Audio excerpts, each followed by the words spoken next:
Awesome. Hello, everyone. Good afternoon, good morning, good evening, wherever you're joining us from today. This is Health World View. We're here to share with you about life. I cannot hear you. Yes, can you hear me now? Can you hear me? Yeah?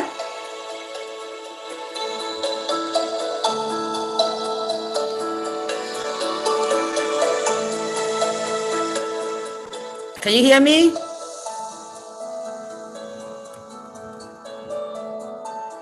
Can you hear?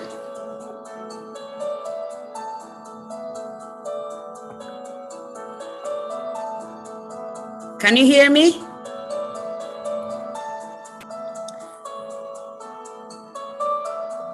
Hello? Okay, we're here. All right. Good Work afternoon. out the technical difficulties, right? Yes, yeah, that's fine. Good afternoon, everyone. Good morning, good evening, wherever you're joining us from. We're here to just be share with you where we stopped from the other time. Just go continue. Share with you about single parenting, the benefit, the wisdom achieved during the process of being a single parent, setting boundaries, lesson to learn from it, what to do and what not to do. But a lot of things we're going to discuss today. So just sit tight and enjoy the time with us. Today I have my dear sister and a friend, Sister Theresa. She's been with us, so we're just going to continue from where we stopped the last time. Thank you so much for joining us. Please introduce yourself. Thank you.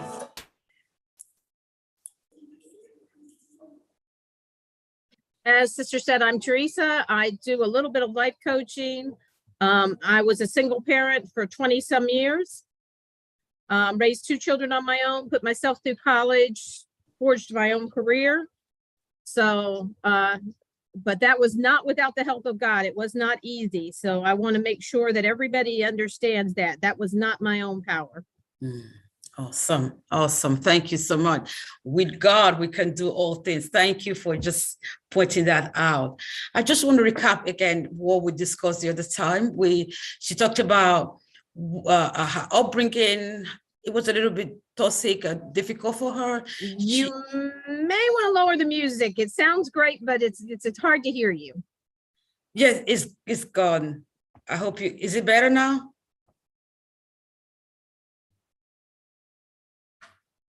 Still a little loud. Okay, something is not right. The music is off, so I don't know what's going on. Let me quickly check somewhere else.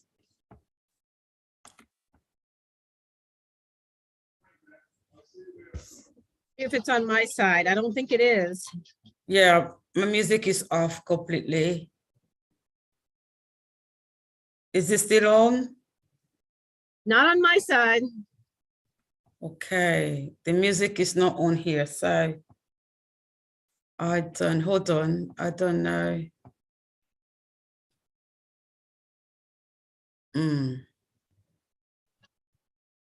It's switched off completely. Let's see what's going on. So bear with us. We're working on it. Technical issues. Okay. Is it off now? Mm-mm. Okay, that's strange. Really strange.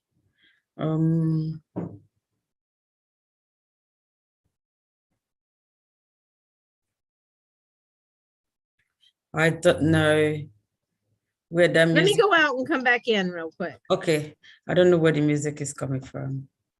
Thank you for that.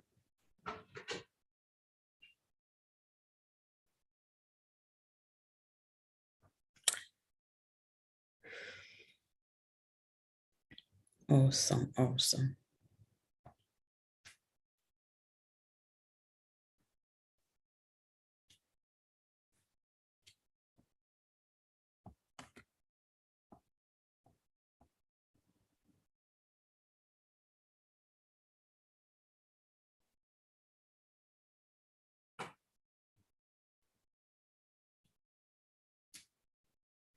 All right, Pro, this is awesome. We're still coming. She's coming in. So just bear with us. We are in for a good discussion. You're going to be really blessed and enjoy this section. Is the music still on? Yeah, I think it was something in our connection. I don't know. The wonders of technology. Okay. It was nice music. Thank you for joining us today. Like I said, we're just going to continue from the last video we did, the last discussion. She talked about her upbringing. She talked about how she became a single parent. She talked about how she made a good decision, although very difficult or painful, but she had to do that for herself and for the healthy lifestyle for her children. So we're going to continue from there today. If you haven't listened to the video, please write on our channel. Just go there and listen. Then you continue from this part two. So like we just talked about, could you just my question here would be, when you left, just for a quick recap, when you left, did you have any pressure, maybe from friends, to go contrary to your values, like your principles? No, because my friends all know that I'm a pretty headstrong person and I'm going to make my own decisions and choices. So yeah, no. I knew staying wasn't an option, and they know for me, once I decide staying is not an option, it's not an option. Awesome, that's good. You said your family, because you had a kind of well, everybody have a form of dysfunction in every family. You because of that, you moved out because you right.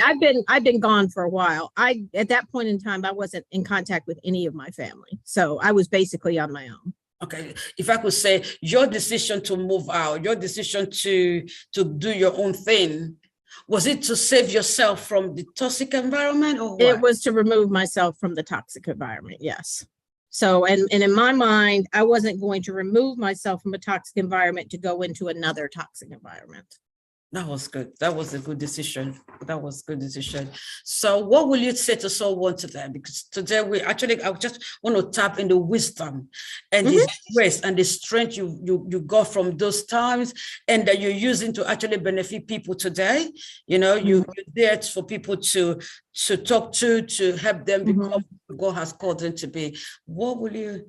I would say the one thing that helped me really early in my life was to learn to set proper boundaries. Awesome. It really, because of all the things that happened to me, setting proper boundaries, and let's clarify what boundaries are. Boundaries are not something you put on somebody else. They're something you put on yourself. They're more based on your values. You give people a choice. You tell them, this is the way I'm going to live my life. If you want to live your life with me that way, that's great. If you don't, I understand. But I'm not going to stay in an environment where I'm not valued, loved, and appreciated the way God wants me to be valued, loved, and appreciated. So with your boundaries, you decide to make your decision. So what will you say to someone that might be in a situation right now, and they're thinking, well, if I leave, how do I care for myself? If I leave, how do I care for my children? I don't really like to give people advice on leaving, because I think that's such a personal choice, and there's a lot of reasons why people stay, a lot of reasons why people go. Leslie Vernick has a saying: if you can stay and stay well, that's okay, but don't stay and stay sick, or don't get sick while you're trying to stay. So either stay and stay well, or leave and leave well. Wow. Don't leave toxically. Don't leave, just state your boundaries. If it's not complied with, you have to have the courage to move on and trust God will take care of the rest. So if someone is in a relationship, because most times you find, well, someone that is a single parent, mostly women, that say, well, I need a father figure for my children. I need them to be able to see somebody to look up to. Maybe I don't have them in my family, or my families are not involved, or whatever. I would say to that woman, is this the type of father figure you really want for your child? Or even a man, is if he's looking for a mother for his child, say he's been in a toxic relationship. Toxic relationships aren't only women in toxic relationships with men. Yes. There are good men in toxic relationships with women as well. I would say, look at the qualities in that person. Is that what you want your child to emulate? Okay, that's a good one. So if someone, go ahead. Having a man that abuses you emotionally, financially, spiritually, or physically, is that what you want to teach your child? Especially if it's a boy, you want to teach him that's the way you control women. If it's a girl, do you want to teach her that accepting that abuse is okay, as long as there's a man in the house? Okay, so that leads me to a question. You should find someone, well, I have this guy or this lady I'm going out with. He's good to the children, he plays with the children, but he's abusive to me, support me financially, but it's abusive to me, and we live apart. I'm thinking of moving in. I think it's going to stop when we move in. What will you say to that person? Again, it has to be her decision, but if he's abusing you out of the house, it's only going to get worse. See, God gives us free choices, so we can't tell people what to do or what not to do. Because God gives us free choices. All we can do is point out, okay, this is the situation you're living in now. If it gets worse, or if it could be worse, what are you going to do? So again, you have to live in that reality. Fantasy's great. Fantasy, gets us all by really well. But having that fantasy of you can change somebody by loving them, marrying them, moving in with them, it's just that, a fantasy. Because it might never happen. It could get worse. It could get worse. Yes. And if they're not listening to the Holy Spirit in their heart, you can do whatever you want to do, and it's not going to matter. It's not going to matter. That's true. It's not going to. So let me go back to something just on your side. How did you deal with forgiveness for your family, and perhaps for the mother, the father of your children? Like, okay, you choose me, you chose drugs over us. How do you have to deal with that and forgive him, forgive your family, and become the woman that you are today? Well, let's talk about forgiveness, because forgiveness is really more for you. It takes away all the bitterness and resentment, and it says to God, okay, I'm going to take this offense that was really bad for me and give it to you and let you deal with it. What people don't realize is there's always consequences to choices. No matter what choice you make, God gives us free will, but there's consequences to choices. Adam and Eve, God gave them a choice. He said, don't eat from this tree and you'll live in harmony. Eat from this tree and there's going to be consequences. Consequences, yes. And he loved Adam and Eve, but he didn't back down from those consequences. That's true. They made the choice. Yes. And they had to live with the consequences. So whatever choice somebody makes, I always say, look at the consequences, not just the consequences for today, but the consequences for 5 years from now. So forgiveness is a choice for me. We all live in a broken, fallen world. People make their own choices, but see, having boundaries, that limits their access to me. To you, yeah, okay.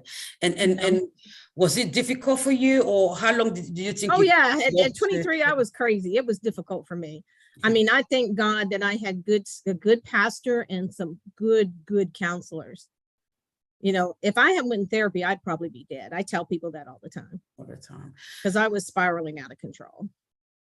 So if someone that don't know Jesus or doesn't go to church or have no relationship, so what would be the best thing for them to do if they can't talk to God, or they don't know how to relate with God, no pastor? Seek help. Seek help either from a therapist or a pastor, but seek help from a safe person. A safe person is not going to steer you to do something wrong. That's good. I have what I call accountability partners, and I talk to people about this all the time. make sure your accountability partner is not going to let you follow the destructive path. Yes. Because if they're cheering you on in your destructive thinking, that's not an accountability partner. No, they're just enabling you to be, Right. help yourself. That's an enabling partner. You got it. That's an enabling partner. You need somebody that's wise and that is willing to call you on your stuff. And you make it safe for them to call you on your stuff. So also when you choose to become, because I think you said when you choose to say, okay, now I want to become a single parent for myself, not out of choice of I would love something different, but because of the environment I'm in, I have to move myself out of this. Yeah, I don't think anybody chooses to become a single parent. I'm maybe know one or two people that was their choice. Yeah, I think it becomes a necessity, but at the same time, you have to decide what's best for you and your children. Not just what's best for you, what's best for your children long term, not short term. So you're not trying to punish the person because I want to get out of here, I want to punish you. No. But because you have not done what is necessary for Right. us all of us to be safe, I need to make a different choice now. Right. That's basically what a boundary is. This is the way I need to live my life. I need to be safe. I need to know that we're in a mutually beneficial relationship. I say there's a difference between relationship and ministry. Ministry, you don't really expect anything from anybody, right? You do things out of the kindness of your heart. You do keep a good boundary in ministry. But relationship have to be mutual to be a real relationship. If you require me to be faithful to you, I have to require you to be faithful to me. If you require honesty, you have to know that you have to give me honesty. It's a mutually beneficial thing. It's not one-sided. So when it's one-sided, it becomes an abuse, isn't it? It becomes a control. It becomes abuse. It becomes toxic. Yes, because you are not willing to give what you're asking me to give. Right. Right. Anytime somebody is not willing to give you the same things they're asking from you, run. That's a problem. It's what they call a red flag. It's a red flag. So that's bringing me to the next point. I think you actually went ahead of me, but which is very, very good. So we just flow. What will you say is red flag when you're in a relationship as a single parent? It can happen. Well, it can benefit somebody else that you see and say, okay, well, this is red flag, this is red flag, this is red flag. I need to put a break on this relationship. I need to back off and watch, or I need to make a different decision, whatever that might be. Anytime something feels wrong in your body and you've consulted God and you've consulted, some safe people about it, but it feels wrong in your body and you know it's not you, that's a red flag. I don't care how small it is. If you feel uncomfortable in your body with somebody, there's something going on there. Yeah.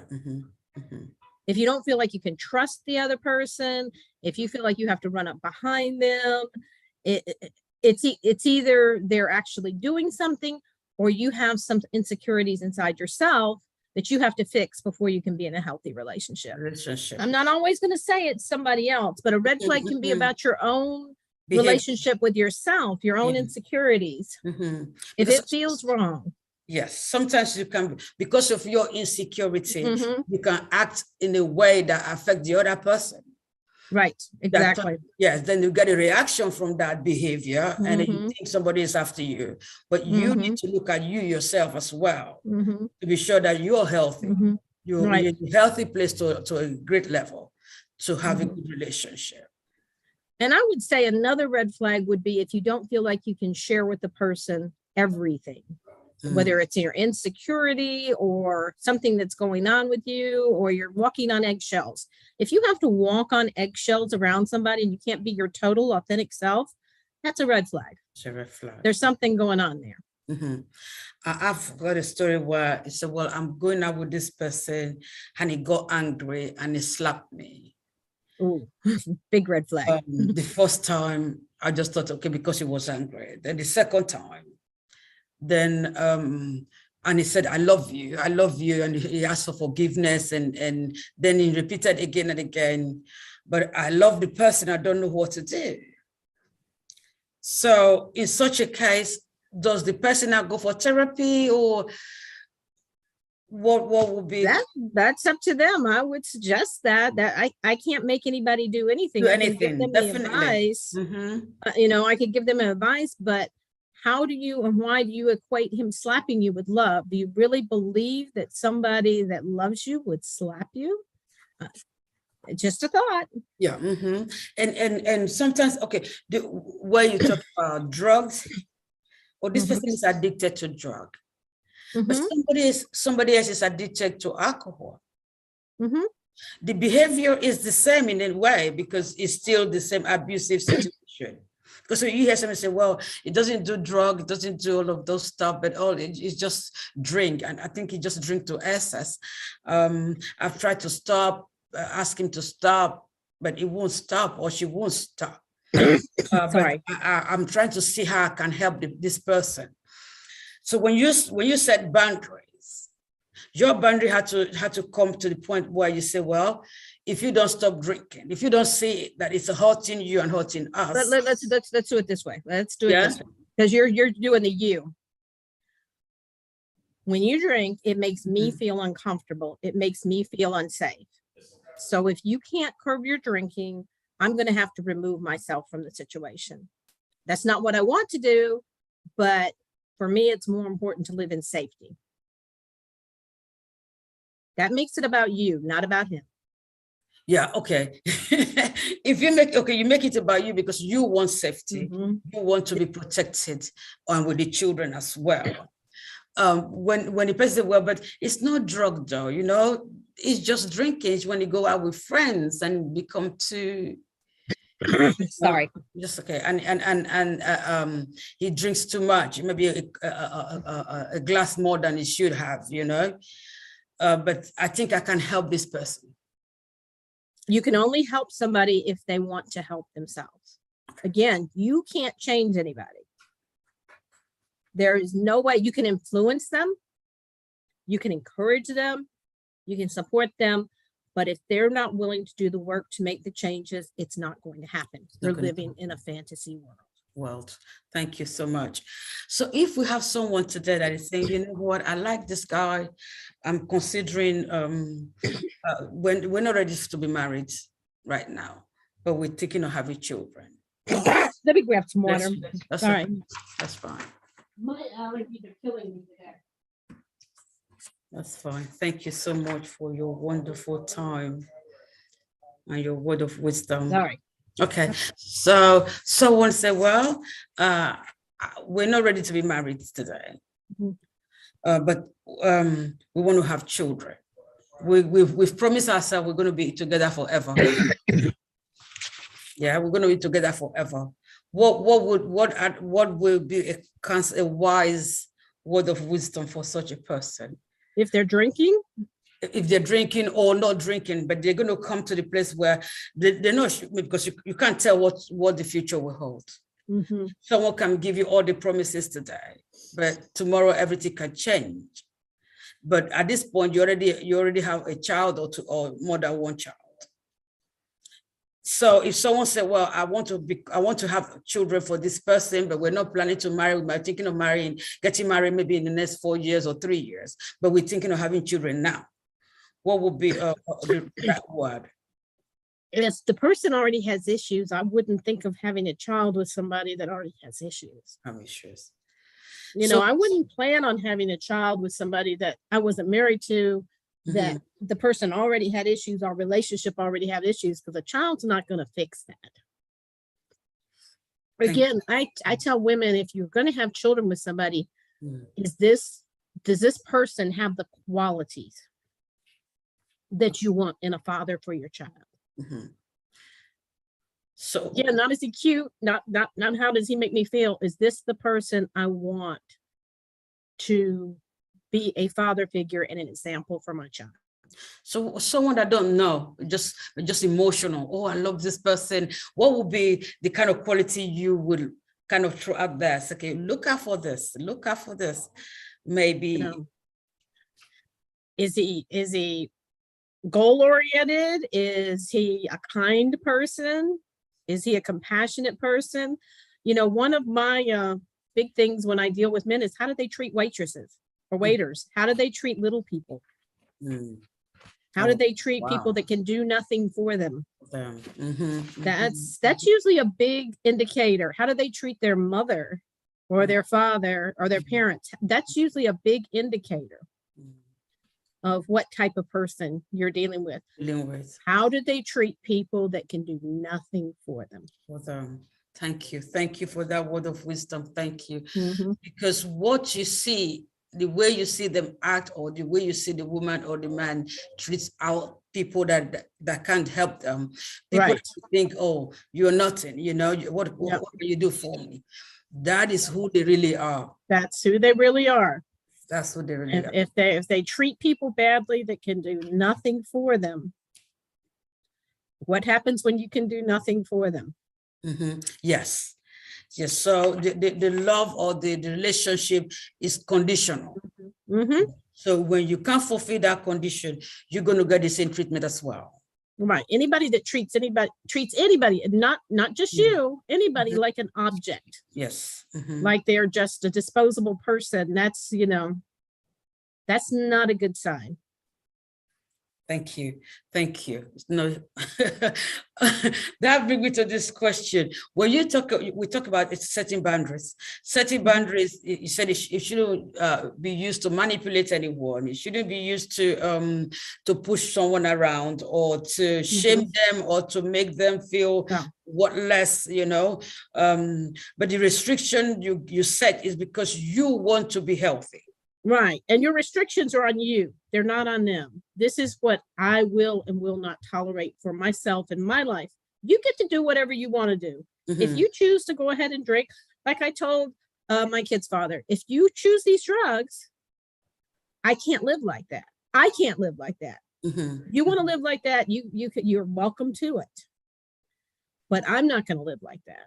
And I'm going to not let my children live like that. Yeah. So it's, you know, I know what I have to do. So you have a choice. You can either join me in a healthier lifestyle. Oh, yeah. Or you can continue down the path you're on. I'm not going to stop you. I'm not going to throw myself or beg or plead or whatever the case may be.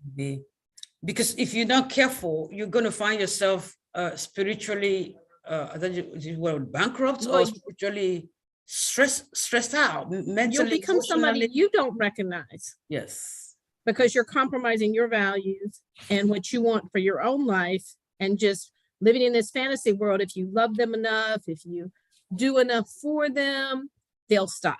And if they don't want to stop, they are not going to stop. That puts the person consistent a roller coaster, because you're, and also on a race, trying to meet up, trying to do something all the time to make that person feel good or make the situation what you want it to be, when the other person is not working towards it. So how do you, that brings me to this question, how do you know someone that is trying to but can't, and someone that just again, I'm not ready for this?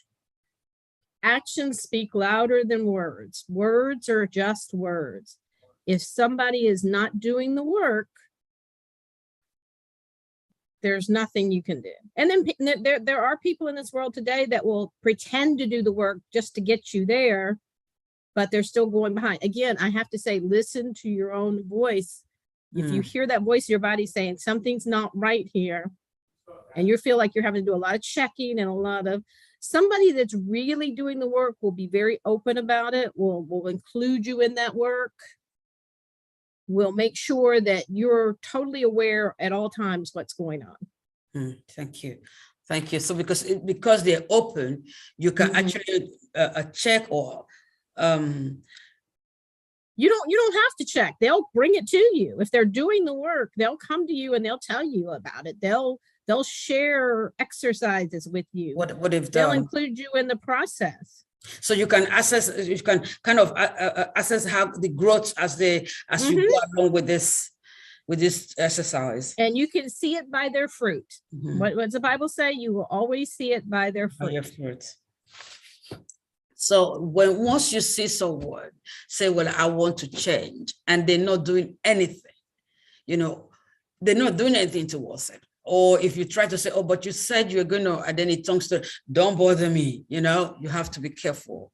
Yeah. Or they're saying, oh, if you just stay with me, if you just love me, if you just do this, if you just, I can't do it without you. Yeah. But you're not doing anything. You're not doing anything. It's just that's manipulation. Just to manipulation. Yeah. Like I say, and people will manipulate you by going to therapy, but you don't see any changes. So, but if somebody is going to therapy and you find a person trying and falling, trying, but you could tell. You still have to institute some boundaries and say, okay, I know you're struggling, but you have to be honest about where you're at and what's safe. And you still have to be honest with yourself about what's safe for you if somebody's struggling like that. Because what if, okay, let's go. So, okay, so it's a Christian. So, well, I'm praying for this person to change. How long would you have to pray for to say, well, I need to do something different because I believe God can change this person, and I've been praying for some time. Again, are you saying God can change them or you can change them? I prayed for my children's father for years, and he still ended up ODing at 50. And he had every opportunity. He had all the resources. He worked a union job. They put him in rehab, 4 times. They moved him to another state. They did everything they could because he was a good employee and it was a union job. They did everything they could to help this man. And he just would go right back to it. Now, it's sad because whatever was broken in him, he wasn't willing to face it. And heroin was his escape. I know it wasn't because he was a bad person. Yes, you said that. Yeah. He wasn't a bad person. He would give you the shirt off his back. He was a good guy, but the heroin, he did not want to face whatever happened in his childhood. And I know it was childhood trauma that did it to him. But I couldn't fix that. I can't fix his childhood trauma. What was I supposed to do? Make my children have more trauma? Make myself have more trauma? No. Yeah, it was a slippery slope. Yes. Yeah, because that would just continue from one generation to another just for that reason. And that's what we call generational sin, because it continues on the pattern. You have to break the patterns. And again, I'm not saying I've always said I can love people from across the country. I don't need to be in their presence if they're toxic. I can, in any way, whether it's addictions or, just physical abuse or mental abuse. You can love somebody without being in their presence, and you can pray for them, and you can ask God to intercede. You could ask other people to intercede. But if God is really working their life, you'll see it by their actions, not just their words. Thank you. Thank you for that. That brings us to this question I want to ask. It says, well, I've gone for counseling. My family, some of my family that knows this person say, well, he or she's a good person. They like this person. I wanted to leave, but they're asking me to stay in the relationship because they feel the person is kind, or the person is supportive, will be financially or otherwise, or it's a good mother to these children. So I don't know what to do in this situation because my family or my friends. Again, you have to ask yourself. Letting other people pressure you to stay in a situation that is bad, because let's face it. People can look really good on the outside. Yes. Only the people that live inside really know who they are. Yes, that's true. And if you let people pressure you, and I'm going to say this, it's probably going to get a lot of people really upset. If you stay in a bad situation because you feel pressured, you feel fear, you got to look inside of yourself and see what's holding you back. Because once you know somebody is the way they are, yes, and you know what's coming and you continue to stay in it, you have to look at yourself and say, okay, when does this become my responsibility? You can blame somebody all you want, but when does it become my responsibility to change it? Yes. He's not going to change. She's not going to change. When do I stop being a victim and I start taking my own responsibility for my own life. Because God made each and every one of us a steward of our own lives. That's true. That's true. And also, if I would say, is don't the people who pressure you to stay because they think the person has this and that to offer to you or to them. You know, you have to look and say, is it because of their own benefit they're asking you to stay in a bad situation? And if somebody really loves you and cares about you, they want what, again, it comes down to, if somebody really loves you and cares about you, they want what's best for you, not what's best for them. Yes. So you have to check that and then say, okay, I need to evaluate this person's relationship with my family, with my friends. So is it because of what they're getting from him or her that they want me to stay here? Because once I leave, those benefits are gone. You know, they don't have to enjoy that benefit. Right. So once you say this is the reason. And it may be, listen, it may be totally, it may not be about what they want, what they're getting from them. They may not know what's going on inside the relationship, because the person is putting on such a good outside shell. You know, they're putting on such a good image, and you look like the crazy one because they're making you look like the crazy one. That's okay. So if they don't know, then you need to speak up. You need to speak up. They don't know, let them know what's going on. And if they think, okay, well, we know, but they can change. Let's talk to him, whatever. Make sure that they know because of their benefit. And like she said, check yourself. Why am I not willing to leave? What is the fear? What is the fear? What you think might be so difficult? If you leave, you just realize when you leave, it's not as difficult as you think. You can face it and begin to deal with it one day at a time, one day at a time, and be able to cross over whatever that fear is. And what a lot of people don't realize is enabling somebody is not loving them. Enabling somebody to act in a sinful way, you're not really loving them. You're enabling them to continue on a destructive path. Now, leaving, and it does, I always hate to say this because it doesn't guarantee that they're going to straighten their act out, but you have a better chance of them straightening their act out if they lose something that's important to them than if you continue to enable that behavior. So you have to check yourself. Like I think she said that over and over again. Look at yourself and be sure that you're not enabling them because of you. Because of what you want or need, or or your own fears, or whatever benefit you're getting out of the relationship. You're going, oh yeah, I'm getting, I got this really nice house, but I don't tell anybody. Like I said, if you have to stay well, make sure you're staying well. But if you leave well too. Don't leave in, nastiness and craziness and bitterness. I've very seldom seen a healthy person go into a toxic relationship and stay and not become toxic themselves. Because you're reacting to the situations all the time. If you're not careful, reacting. Yes, your emotion just takes over. You're reacting. You have to, even as a Christian, there are times God says, back off, think before you speak. If you're not careful, you just find yourself reacting. So you don't want to be in the place where you're always reacting or defending yourself all the time. Or you're walking on eggshells. You're constantly afraid, constantly looking over your shoulder. And again, that has to be somebody's personal choice. Yes, it's a choice. What we're discussing today is just to put something out there where you say, okay, let me, okay, I had this. Okay, let me think about this. I see myself in this situation. I think this way, I act this way. So this is the kind of environment I'm in. What can I learn from this to make a right decision? To make a healthy decision for myself and my children. And if you decide to stay because you think you need the financial support, you may have to detach and love. There's lots of things you can do to space yourself and still set your boundaries. If you feel you have to stay for a certain reason. You could say, okay, when you're drinking, I'm not going to get in the car with you because I don't feel safe.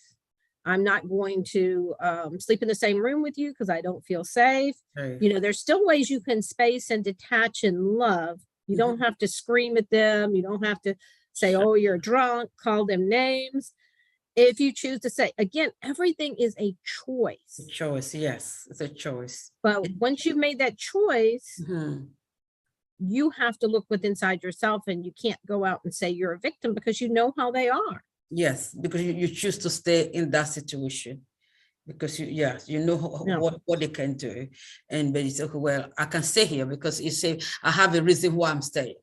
Mm-hmm. So whatever happens, it can be blamed on anyone else. Well, there's consequences to choices no matter what you do. Mhm. And that's the sad thing we all fail to realize. No matter what choice we make, there's going to be some good consequences and some bad consequences to whatever choice we make. Yes. It's Some of the information you sent to me, I wanted you to just clarify something on boundaries. Mhm. Boundaries have to clarify or to prioritize what is important. Could you talk what a is little important to bit? you. Mhm. Yes. Yes. What your values are in your life and how you want to live your life going forward. You know, they're a protective space around you. Okay. Okay. And they're not meant to punish anybody else. You can't say to your husband, oh, okay, well, you're going to drink. So every time you drink, I'm going to hit you over the head with the bottle. That's not a boundary. No. It's not a boundary. That's abuse. Yeah. You know, you can't say, oh, well, if you drink, you're going to have to go outside and sit in the snow by yourself. That's you have to say what you're going to do to remove yourself from the situation. Mhm. Again, boundaries are more about what you want, how you want to live your own life.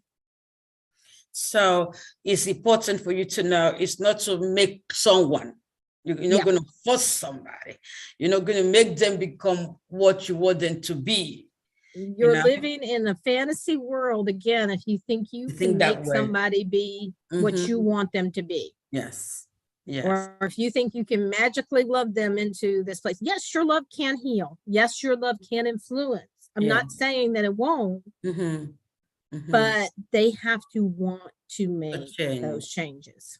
Yes. They have to want to make those changes. I've seen people leave and separate for a while and just make sure that they're keeping good boundaries in place, and the person misses them so much that they do what they need to do to make it right. Yes. And you don't go back immediately. Again, trust is built over time by actions, not by words. Not by words. And also, while you're speaking, what came to my mind is this. So if you separate with someone, or you say, okay, well, I'm living this relationship, give yourself time to heal. Right. Do not go into another relationship right away. That's always a big mess up. Yes. Because you're not healed from the other relationship. Definitely. Especially if it was very toxic. Yes. Don't let somebody love bomb you into something too quick, too fast. Too fast, because you're still very vulnerable. No sense of judgment at that time at all. Right. You might be so scared, you just want somebody to hold on to talk to, and then you get into the wrong relationship again. And you're right back in the cycle. It's a cycle. So you don't want to keep going from one to another and not be healed. And then you carry your baggages from this one, from A to B, from B to C, because you haven't given yourself time to heal. Like and as a single parent, you want to set an example for your children. So they can have healthy relationships in the future. So they can have healthy relationships. If you're modeling healthy, godly relationships, you're more likely for them to grow into modeling godly and healthy relationships. And if you don't set those boundaries and don't see your children as the priority in the relationship, you can mess their life up for them. Right. Yes, you could really do damage to them, because you're just changing someone or changing friends without taking into account that this change from here to here is affecting the children. Yeah, especially if they're aware that you're jumping from man to man to man. Yes. If you're not keeping those proper boundaries in place until you get to know somebody. I know a lot of women that will just go on a date with a guy once or twice, and all of a sudden he's around their children, or men too. It's not just women, it's men too. Yes. Yeah. So, and that's not a good thing either. Okay. So please keep that in mind. Keep that in mind. It's so important to protect yourself, protect your future, protect the future of the children, because it's what they see or how they're treated that affects their future. That could say, okay, well, this is how I have to behave. This is what I need to do for myself, because I see this, I don't want to go through this. So you need to really help yourself and help the children that is around you.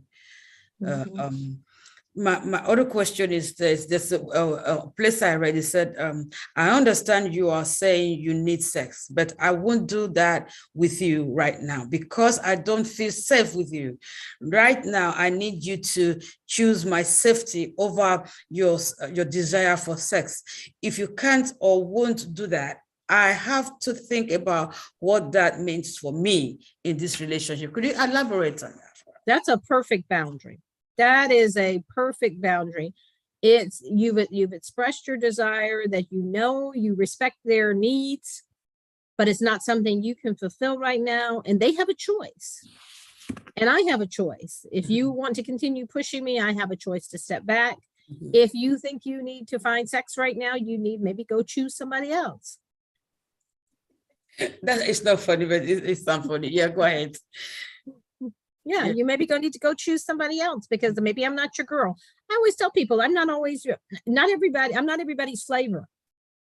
We have to want the same things for a relationship to be healthy. Yes. We can't want two different things. So we have to, everybody has desires and needs. Is it a desire or something you really need? If it's something you really need and I can't provide it, well, maybe you need to go someplace else. Because this is not something I'm comfortable doing with at this point. Again, and that's my boundary. That's not their boundary. Is they need sex. Yes. And also be careful if somebody's trying to force you or scare you into having that sex with them. Yeah. If you're not comfortable, that goes back again, listening to your body and listening to the Holy Spirit inside of you.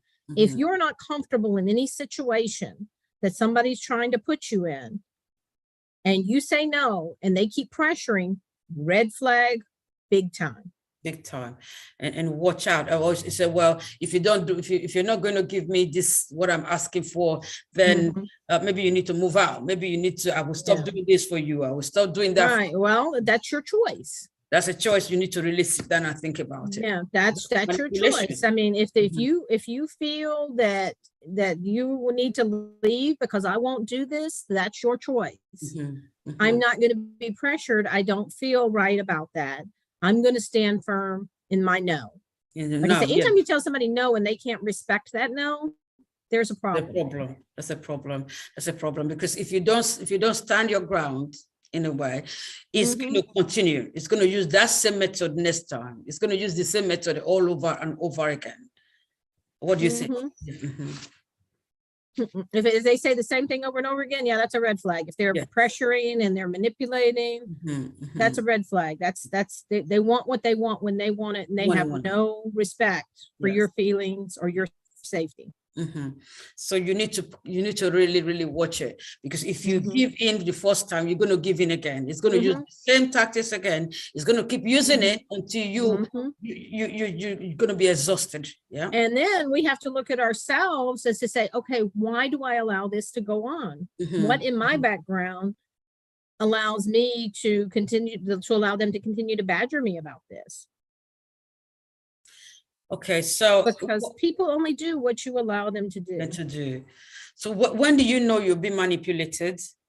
You're being pushed, beyond your way, or you'll be shamed to. When do you notice that? When do you know? How do you know? How does somebody? One of the big things I tell women when they're dating is say no early in the relationship and see how they react. Even men, when somebody's told no early in the relationship and see if they respect that no or not, you can weed them out pretty quickly. Okay. If they start pressuring and pushing and, saying, oh, you don't love me, or, if you really cared about me, you would do this, or they keep coming back around, usually that's going to be a problem person. Okay. So that is very, very important. Watch out from the Mhm. beginning. Right. Watch out from the beginning. Do your best to put your emotion aside, Mhm. and look deep within, look into the relationship, see how the person is acting or responding to you. Is very, that will help you to know, okay, I want to continue with this. I don't want to continue with this relationship. I don't want to take my children into this. I don't want to go out of this one I'm coming out from. I don't want to enter this other one again that I know is not healthy. So early examination will help you Mhm. to know what to do. Will, because it lets you know pretty quickly whether somebody is for you or is just for themselves. Yes, that's very true. That's very You true. know, and you have to be, and once you get into a relationship, you have to be for the relationship on both sides. It has to be what's best for the relationship, what's best for both of you. That's why there's compromises, there's things, but if you know somebody is for you, you'll be, and you're for them, then you can do what's best for the relationship, and it's mutual. Thank you, thank you, thank you. When it comes to name calling in a relationship, what will you say to a person that is being called name? Maybe it didn't start that way. Then at a point, the person begin to call names, and what will you say? Goes back to those red flags. If somebody starts calling me a name and I put up with it, again, I have to decide how I'm going to live my life. Am I going to start calling them names back? Am I going to get toxic with them? Or I'm going to say, hey, that's not okay to speak to me like that. No way. So thank you, thank you, thank you. There's something that with one of the boundaries that you sent to me a while ago. It's a boundary allow me to hold myself together. To not give myself away, to know myself, my want, my needs, my desire, my belief, and my story. Let's talk about what Brene Brown, who I love, give me Okay. just a second, talks about. She has an acronym called BRAVING, which I think would be very helpful for everybody to know what it is. And I ask you all to look it up because it's really more about healthy relationships than anything I've ever seen. And she has all the research to back it up. So hang tight just a second. Let me pull that up. Thank you. And I'll share my screen with it in just a second. We can talk about that because I think this is probably one of the things that really show. And I like the way, because of the way you deal with people, help them to realize their goal and their gift so that they become all that God has called them to be, what they desire to be. I'm really thankful that you're able to actually come to really share this. Okay, so you've disabled screen sharing, so I ask everybody to look it up. I'll put it in the chat. I'll put a link to this article in the chat that I usually refer people to, and I'll just read some of it off. Or when you send it to me later, I can put it on the. Yeah, I'll put it in the chat of the Zoom. Hang tight just a second. I'm going to put it in the chat of the Zoom. Okay. I'm going to put this link in the chat of the Zoom so people can have it. And when you save it off, it'll be there. All right. Okay. Yes, thank you.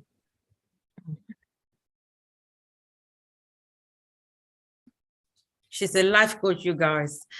This is what she does to help people move from pain to a place of peace, of healing, a place where they could think right.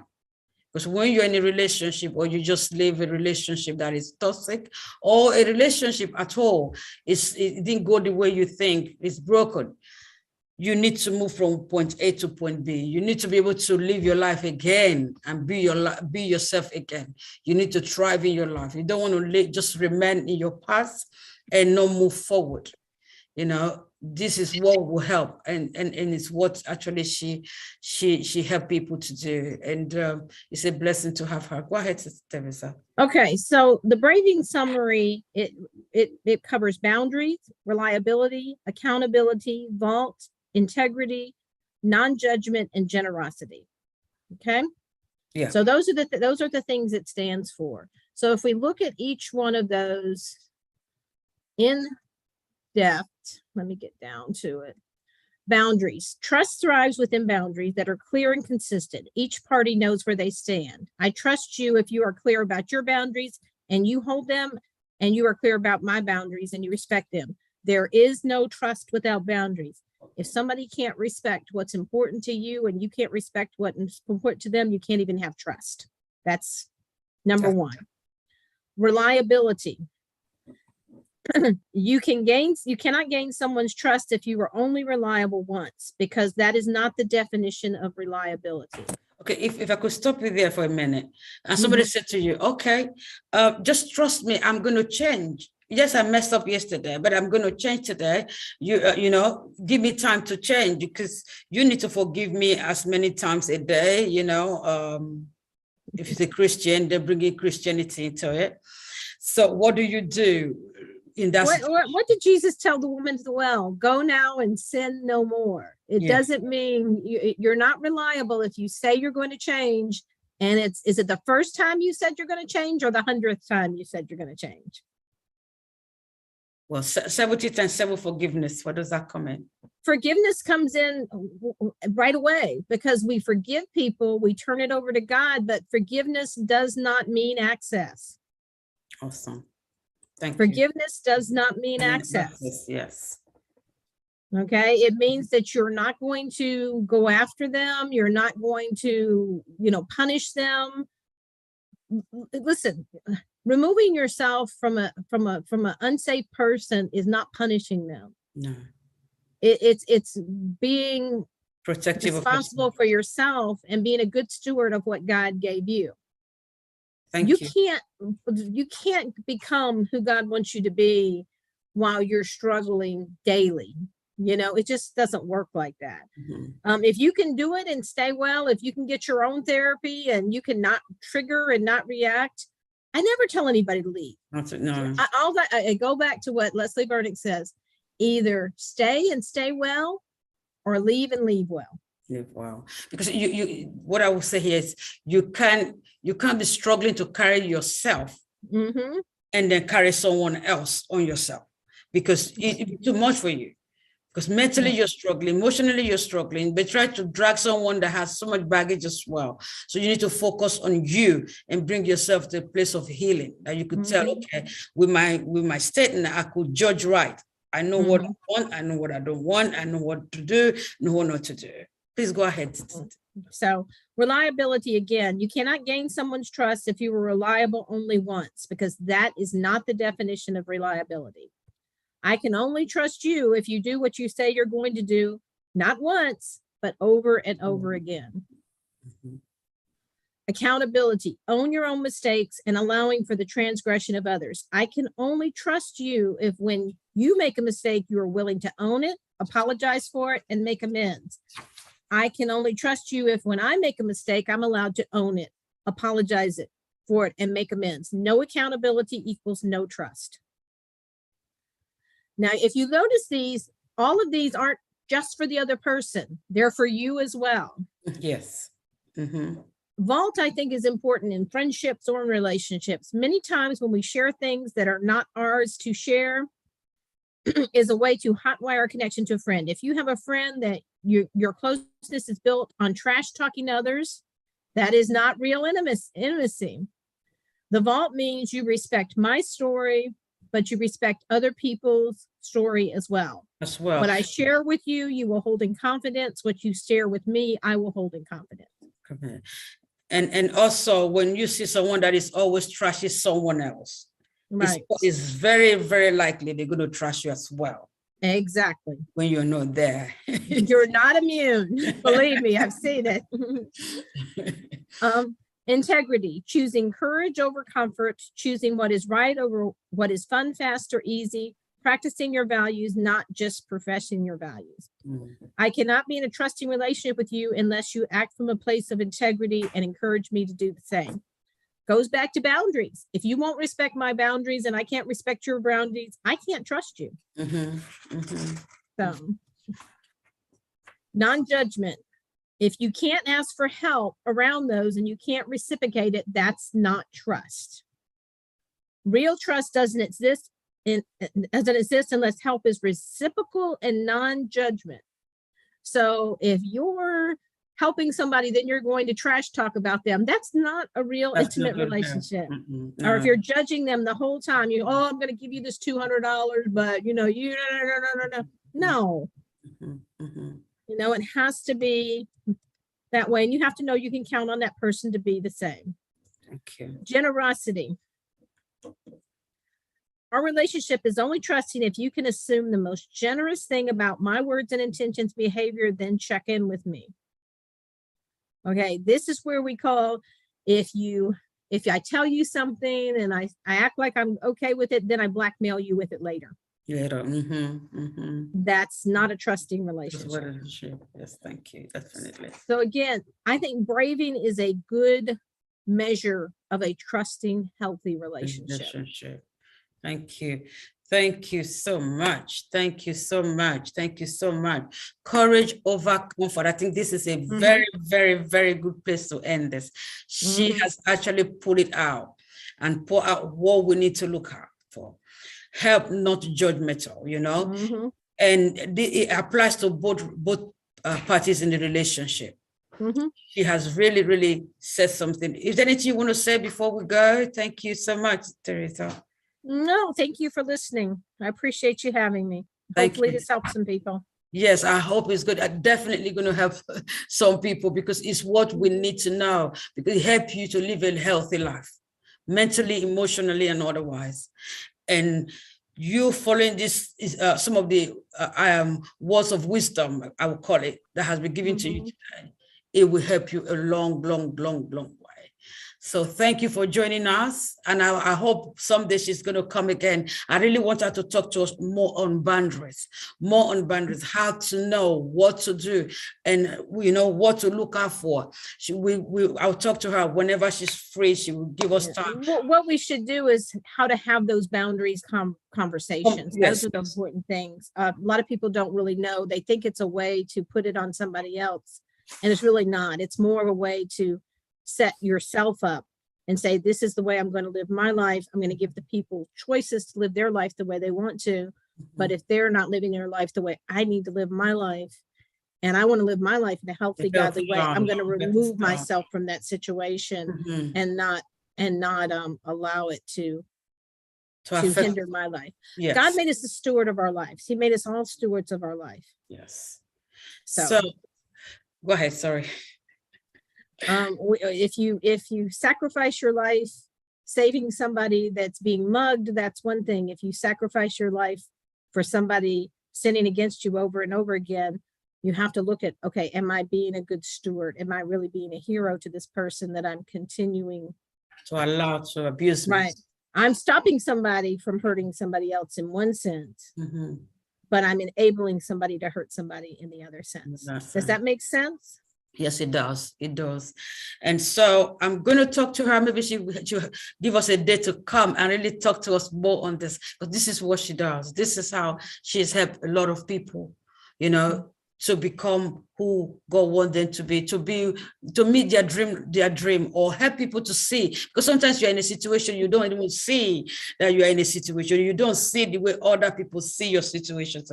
This is an abusive. This is not good. Because you are in it and you have accepted that situation, you might not even make any move. But when you meet people like her, which is what she does, to help others see, okay, no, this, why don't you look at it this way? Why don't you look at it this way? That will help you to be able to come to a better, healthy relationship with yourself and then with others. And a lot of people, this is what they grew up with, so they don't know any different. They think it's a normal situation, that all relationships are like this, and they're not. They're not like that. They're not like that. So I'm going to talk to her when she can come and really break this down for us, go into details with us so that we can learn more. So thank you so much, Theresa. Thank you again for what you have, the time you have spent with us today and all that we have learned from you. Please don't forget to like, subscribe, and share with people that are going through stuff, so that they can know, so that they can, instead, truth set you free. When you know the truth, you begin to look for freedom,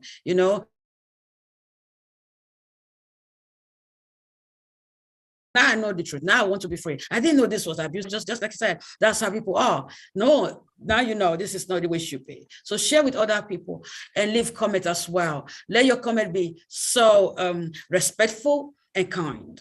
God bless you for whatever you join us today. We'll see you next time. Have a wonderful, wonderful day. Thank you.